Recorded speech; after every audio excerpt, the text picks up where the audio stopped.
Hey all, Caroline from Red Dust Creations here. Hope you've had a good, I think it's a Tuesday? Yeah, it's a Tuesday, it was kindy today. Yeah, it's not going to be much of a video today, unfortunately. I spent, after a couple of busy days, it's only Tuesday, but yesterday I had appointments with two specialists, or two of my, not specialists, I guess, the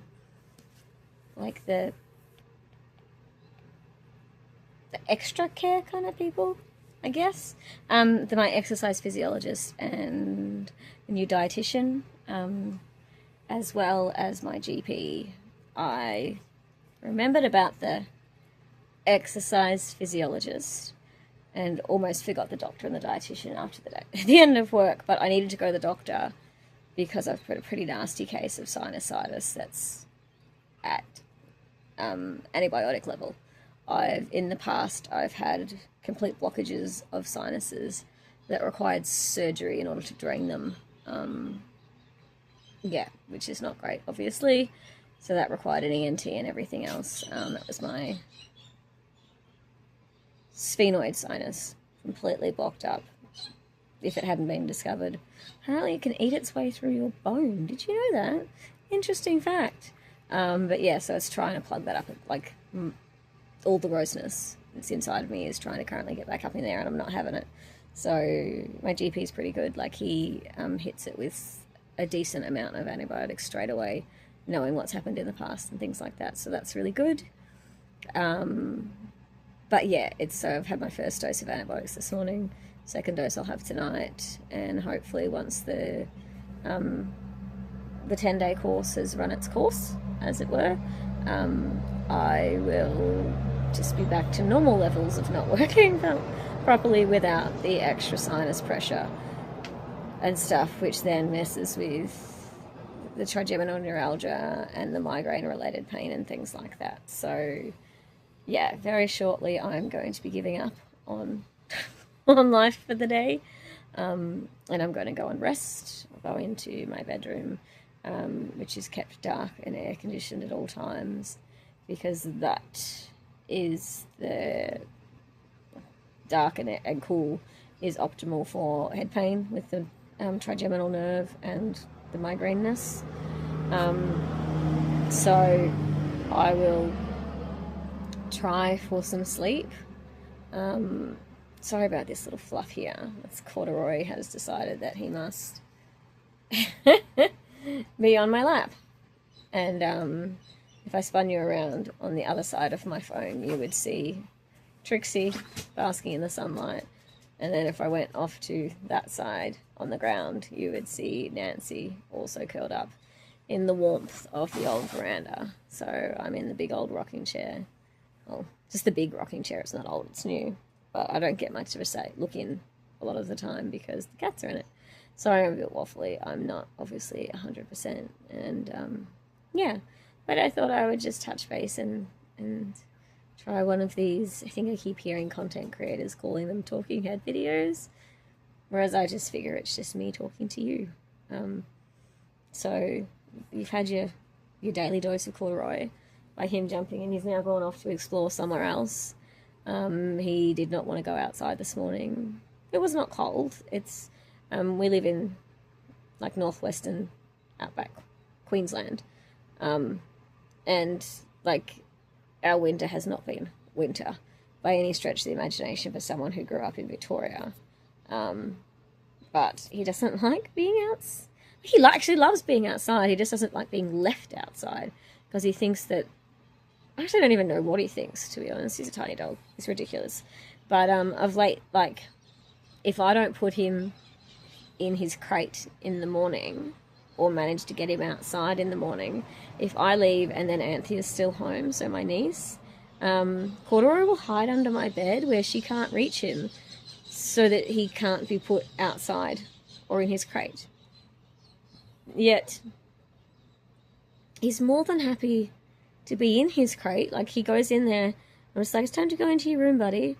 And in he'll go, and he will curl up.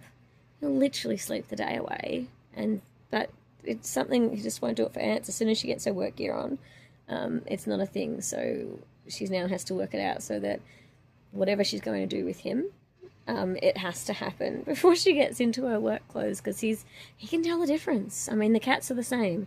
They can tell whether I'm wearing like work clothes or clothes that are appropriate to leave the house in, or if I'm just wearing probably just going to bum around the house kind of clothes or PJs, at which point they're much more relaxed. So it's kind of uncanny the way that they can figure those things out. But yeah, so because of back to where I'm at anyway, so because of the sinusitis, there's more pressure into like here, obviously, and having to blow my nose constantly and things like that. So there's more likelihood of another migraine attack, which I'm really hoping to not have after having a pain-free, well, an attack-free week last week. But it's just like there's more pressure up here above this eye. That's where it normally starts to build. So, and then I forgot to take my second dose of just, the Panadol Osteo and then the Nurofen that sort of just keep me going throughout the day. I wish that all the medications I took daily were enough to ease the pain off, to just exist, but it's not. So I forgot to take them at 12:30 when I should have, and I didn't remember until like 2:30, so there was a bit of a gap there. And as you can see, this is a bit red here at the moment. I've just put, because it has been like windy and stuff like that, so it's been a little bit colder and stuff. Not colder, but drier. And if I don't moisturize this scar area, it tends to, like, it gets dry as well as angry. And at the moment, yeah, because I've not been feeling great, I haven't been prioritizing self-care, which is ridiculous, because obviously when I'm not feeling great is when I need to prioritize self-care. But I use the Honeybiotics Manuka Honey moisturizer, and it's about the only thing that I found that keeps it moisturized throughout the day. Like, it soaks in, but at the same point in time, it doesn't get like slurped up by the rest of my skin, I guess. So, but sometimes giving it a bit of a massage around the outside of the scar helps to sort of loosen the skin a bit. Like, I don't have sensation where I am massaging because of all the nerves that were cut. They haven't grown back properly. Like, I can feel it here. I think there's a bit of sensation there, because that's quite, sorry, that probably should just stop massaging that bit there. That bit, there's pain, but whereas up here and things like that, I can feel my face with my fingertip, but I don't think I can feel it anywhere else, because it doesn't feel the same, especially up along my hairline here. It doesn't feel the same at all. And then this bit's, kind of weird here. And then because of the Botox as well, which hits all the different branching points of the trigeminal nerve, that also deadens some more feeling sensation up there. So yeah, look, it's just life. Can't do much about it. But yeah, so it'll dry out, and then right on the sort of the edges down here, it'll start to look a bit aggressive. However, it has been like that once when I went and checked up, when I had my last checkup with the skin doctor, and he's like, yeah, no, that's okay. Is that normal? And as long as it's normal and it isn't anything new or changing, we should be right. But I do have to be careful, because I can still get another skin cancer in that spot from the graft. Like, the graft can still develop a cancer, which is, yay, fun. But yeah, as you can see, it's a little bit irritated, and I'm probably not happy that I've just massaged it either. Oh, look. Tiny dog. Up you come, darling. Puppies. Yeah, puppies. Yeah, good job. He wants to make sure that he doesn't miss out on anything. Oh, so tired. Even though all he has done is sleep all day. He is absolutely wrecked by the time I get home. Even though he's done nothing. Oh. Hey, tiny dog. But yeah, so just checking in, letting you know that things, I haven't made any progress, so unfortunately I didn't get to my plant corner,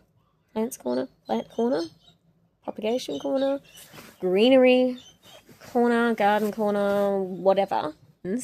I didn't get that sorted over the weekend like I hoped, because the sinusitis, which had been coasting along sort of like this, went like, ugh, and that was the end of that. And obviously that has meant that I think this is where I was going before, sorry,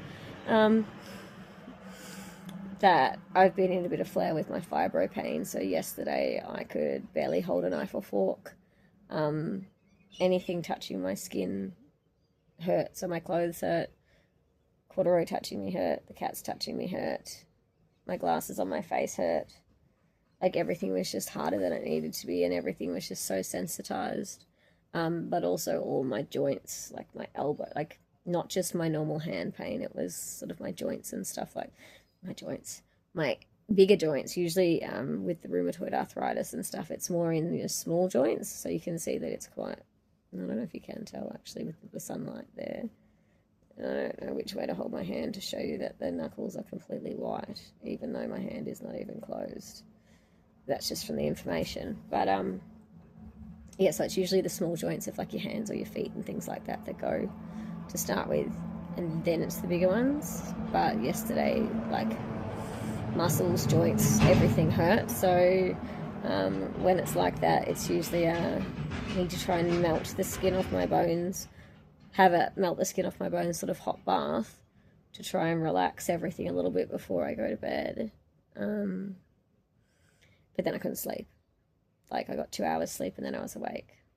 And then I was awake for 2 hours, yeah. And then maybe got an hour or so sleep and then awake again. And then fell asleep again just before my alarm should have gone off. And my alarm did go off. But I turned it off in my dream. Like it wasn't my alarm. There was something that I had to turn off, but the buttons were in the wrong spot and I couldn't do it because obviously my brain was like, don't do that, that's the alarm, you actually have to get up. But no, thankfully I woke up only a few minutes late, so it wasn't late to work. And I have set up one backup alarm for half an hour later, but that only gives me like 20 minutes to get ready, so I probably need to set up yet another now that that's happened another time. So I'm so tired from the insomnia and the everything elseness that, yeah, I'm turning off alarms in my sleep, and that's like never been a thing I haven't had to worry about that before, but also like the level of exhaustion is sort of peaking at the moment, and then throw in the sinusitis as well, and a couple of migraine attacks, and yeah, so, yep. Before I lie down, I'm going to add another migraine. I'm going to add another alarm in. Brain fog is brutal. Add another alarm in for the morning. But even if I do manage to get like an hour or so sleep, whatever, this afternoon, my body won't count that as bonus sleep. It will take that off whatever it was going to allow me to have later on this evening. So usually 3-4 hours all up is what I get, sometimes 5 hours, but again it's never it's never in one block, it's always in a bit like bursts of an hour or an hour or two here.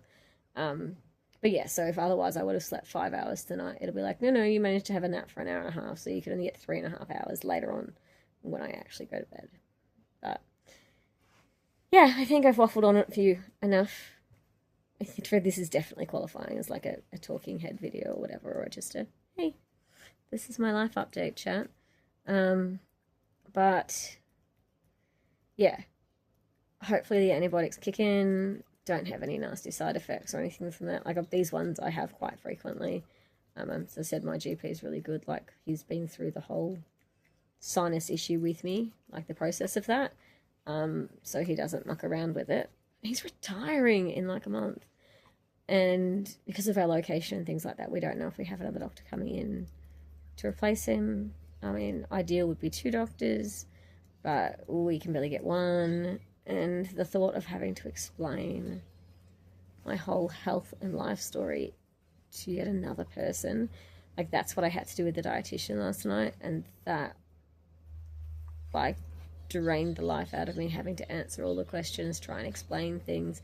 They'd be like, oh no, and also I've got this, oh, and then this happened, and trying to remember all the things and all the medications and all the specialists and all the supplements and all of the complications and things. Yeah, it's exhausting. But before I keep waffling, because honestly apparently I can do this forever. Yeah. I'm going to I'm going to take myself to bed for a rest in the cool and the dark, and hopefully I wake up a little bit better, or at least not worse. So I will say goodbye, good night, etc. for now. If you want to hit the thumbs up, the like button, or if you'd like to subscribe for some more This Is My Life. So if you want to be like, hey, there's other people out there whose lives are not amazing, come and join me. You know, I'm totally open to chats and conversations to people who are just like, look, I've got some of this stuff going on too, or I know someone who's got this stuff going on, or I think maybe I've got this stuff going on. Happy to answer questions, whatever. So yeah, tiny dog. But yeah, all right, I will see you later. Bye from Caroline, Red Dust Creations. Subscribe and like. All right, bye.